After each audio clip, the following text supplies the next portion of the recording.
Hi friends, రైతులందరికీ నమస్తే. ప్రస్తుతం ప్రతి ఊరిలో జింకల బెడద అనేది చాలా ఎక్కువగా ఉంది ఫ్రెండ్స్. నేను కూడా అదే పనికి జింకలు కావలికి వచ్చినాను. ఇంకా చూడండి మా చేల్లో ఎలా కట్ చేసినాయో. ఇంకా ఈ విధంగా కట్ చేసినాయి ఫ్రెండ్స్.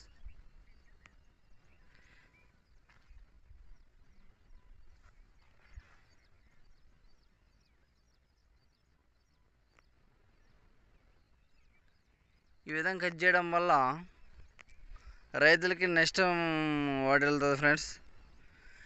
వీటి ప్లేస్లో మరి కొత్త మొక్కలు నాటుకోవాల్సి వస్తుంది. సకాలంలో అంటే తొందరగా వర్షాలు రాకపోతే ఆల్రెడీ ఉన్న మొక్కలు ఎక్కువగా ఎదుగుతాయి. ఇక్కడ ఈ వీటి ప్లేస్లో నాటిన మొక్కలు అనేది చిన్నగా అవుతాయి ఫ్రెండ్స్. ఇవి స్ప్రే చేసే టైంలో రైతులను చాలా ఇబ్బంది పెడతాయి అన్నమాట. ఇంకా ఇదిగో చూపిస్తాను చూడండి జింకలు మామూలుగా.